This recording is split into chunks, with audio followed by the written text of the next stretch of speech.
রাইয়ের দাদা ভাইয়ের সার্জারি খরচ বহন করা আসল ব্যক্তির সন্ধান মিলল রাইয়ের কাছে। হ্যাঁ বন্ধুরা, ভিডিওতে লাইক দিয়ে দেখতে থাকুন। অনির্বাণের বন্ধু হসপিটালের বাইরে রাইকে দেখা মাত্রই যখন রাইয়ের কাছে ছুটে গিয়ে বলতে থাকে যে, রাই এখন তুমি কেমন আছো? মানে তোমার সার্জারির পর আসলে কোনো মতেই তোমার সাথে আমি দেখা করে উঠতে পারিনি, কিন্তু আমি ব্যক্তিগতভাবে তোমার টোটাল কেসটা আমি স্টাডি করেছি। আই হোপ যে তোমার যথেষ্ট পরিমাণে ভালো ট্রিটমেন্ট হয়েছে এখানে থেকে। এ কথা বলা মাত্র রাই বলতে থাকে যে, হ্যাঁ আমি এখন যথেষ্ট পরিমাণে রিকভার করেছি, কিন্তু আমি একটা জিনিস বুঝতে পারলাম না, আপনি আমার বিষয়ে এতটা ডিটেলে কী করে জানতে পারলেন? এই কথা বলা মাত্র অনির্বাণের বন্ধু মুচকি হাসি দিয়ে বলতে থাকে যে, সব কিছুর জন্য এতটা কৈফিয়ত দিতে হয় না, কিছু জিনিস শুভাকাঙ্ক্ষীর এমনিতেই জানতে পারে। তুমি খুব শীঘ্রই জানতে পারবে আমার আসল পরিচয়টা, কিন্তু তুমি একটা কথা বলে গেলে চলবে না, আমাদের কিন্তু এর আগেও আলাপ হয়েছে, কিন্তু তুমি হয়তো আমাকে মনে করতে পারছো না। ওদিকে রাই এই বিষয়ে ভাবতে থাকে আর বলতে থাকে যে, এই লোকটা যা বলে গেল সেটা যদি আমি মিলিয়ে দেখি, আমি তো সত্যকার অর্থে এই লোকটাকে কোথাও না কোথাও দেখেছি, কিন্তু কেন আমি মনে করতে পারছি না। ওদিকে এক পর্যায়ে কিছুক্ষণ পর যখন রাইয়ের মনে আসে, ঠিক সে সময় রাই বলতে থাকে যে, এই লোকটা যখন এখানে এসেছে তাহলে নিশ্চয়ই উনি কোনো প্রয়োজনেই এখানে এসেছে। আর অনির্বাণকে যতটুকু আমি চিনি, যে অনির্বাণ আমাকে বলেছিল খুব সম্ভবত ওনার কথাই, যে উনি নাকি খুব বড় মাপের একটা সার্জন। উনি নাকি এই হাতের পায়ের এরকম যারা কিনা প্যারালাইসিসে চলে গিয়েছে তাদের সার্জারি করার জন্যই উনি প্রায় সময় কলকাতায় এসে থাকে। তাহলে আমি যদি খুব ভুল না হয়ে থাকি, তাহলে এই লোকটাকে কি অনির্বাণই বলেছে দাদা ভাইয়ের জন্য এখানে আসার জন্য?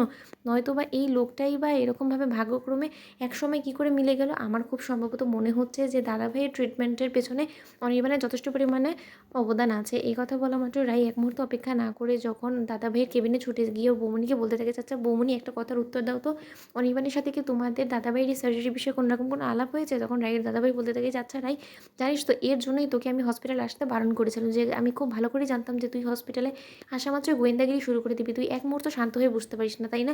মিষ্টি, তুমি বরঞ্চ তোমার ননদিনীকে বলো ওর অফিসে লেট হচ্ছে, ও বরঞ্চ অফিসে চলে যাক, তাহলেই অন্তত আমি শান্তিতে থাকতে পারবো। কারণ ও একের পর এক গোয়েন্দাগিরি করা শুরু করে দিবে, আর এখানে হসপিটালের লোকেরা কী ভাববে ও একবার ভেবে দেখেছে? তখন রায়ের বৌমনি বলতে থাকে যে, আচ্ছা বিক্রম, তুমি বিষয়টাকে এড়িয়ে যাওয়ার কেন চেষ্টা করছো বলো তো? রায়ের যেটা জানার ইচ্ছে সেটা তো স্বাভাবিক অর্থে ওকে বলতেই হবে আমাদের, কারণ আফটার অল এই সব কিছুর পেছনে যে আছে তার সাথে তো যথেষ্ট পরিমাণে রায়ের সম্পর্ক আছে। তখন রায় বলতে থাকে যে, বৌমনি, আমি যদি খুব ভুল না হয়ে থাকি, তোমরা কি নিশ্চয়ই অনির্বাণের কথা বলছো? এই অনির্বাণই এই ডাক্তারটাকে সাজেস্ট করছে, তাই তো?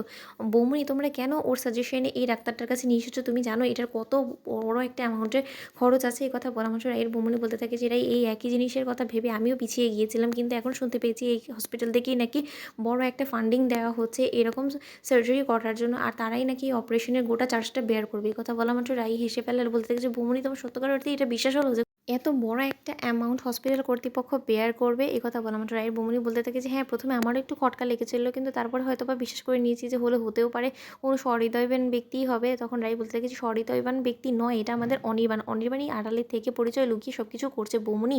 তো বন্ধুরা, ভিডিওটি ভালো লাগলে লাইক এবং শেয়ার, সাবস্ক্রাইব করতে ভুলবেন না।